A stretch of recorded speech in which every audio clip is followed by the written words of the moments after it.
Well, we begin tonight's newscast with a comprehensive update on today's weather. Our meteorologist Ean Wallace has the latest on Tropical Storm Gonzalo, the first named storm for 2020 to affect Trinidad and Tobago. Ian, good evening. Tell us more. Well, good evening, Alex. And yes, Gonzalo is basically no more. The last advisory from the National Hurricane Center was issued at 5 p.m. with Gonzalo now becoming a remnant low. So basically, it is dissipating even quicker as we get over the next few hours. So not any concern to worry about for Gonzalo, but we do have another system out there in the Atlantic. But let's look at what happened with Gonzalo. In fact, during this hurricane season, Gonzalo, which became the earliest seventh named storm, is obviously now gone. But right now, we still don't have any of those tropical storm force warnings in effect. Tropical warnings were discontinued at 2 p.m.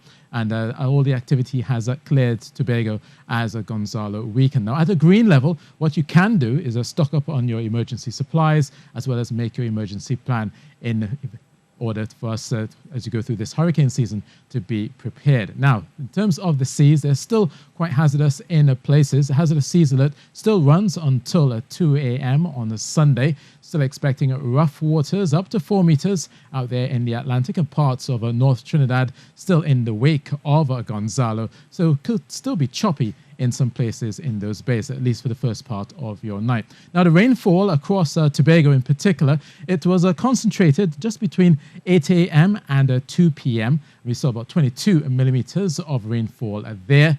And bearing in mind that Gonzalo produced about a quarter of the month's rainfall for July so far in Tobago. Now, we did see Gonzalo make its way across the northern range to Tobago as well. Obviously, the interaction with the hills, as well as it's moving closer to all of this landmass here, broke it up. There was some dry air as well in Gonzalo, and that is how it caused it to dissipate. Now, obviously, there was a reason for us not having a tropical storm warning in Trinidad, and the main reason was that Gonzalo was quite disorganized as it was approaching the island chain, and therefore most of the sustained winds would have been felt across Tobago and less so for Trinidad.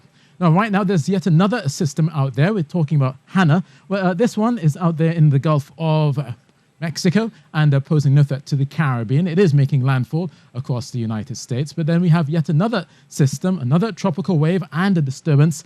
Just along this tropical wave, we do have a bit of a circulation trying to get going. And this is an area to watch because this one right now has a low chance, at least over the next couple of days, but it will be having a higher chance by early next week. We could be seeing a tropical depression forming out of this system by early next week. And bearing in mind that this also is the area of interest for Trinidad and Tobago, that area just south of the Cape Verde Islands at 15 degrees north, stretching towards Trinidad. There's an 85% chance of above normal activity in this area, and we're likely to see up to 8 tropical storms in this area and up to 3 hurricanes. So obviously we've seen one already with Gonzalo, and over the next few weeks and months, we'll be watching this quite closely. Now, the hurricane season does peak in late August going into October, and this is when we'll see all of that activity. But right now, across Trinidad and Tobago, conditions are settling. We're only seeing a few brief showers across Tobago's hillsides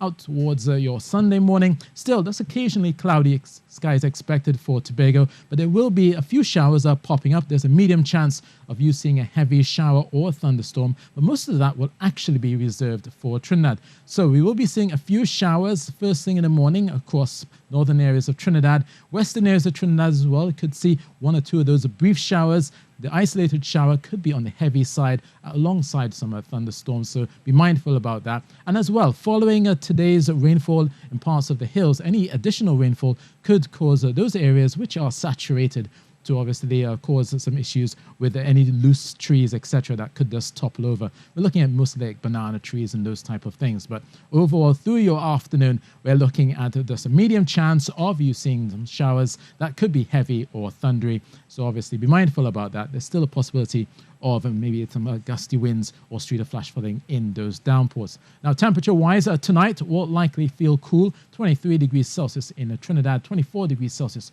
for Tobago, and tomorrow should be relatively comfortable, no higher than 31 degrees Celsius. Now, on Monday, we have yet another tropical wave coming through, and then we'll see a bit of a dry weather, at least for Tuesday and Wednesday. before that next system approaches us on Thursday.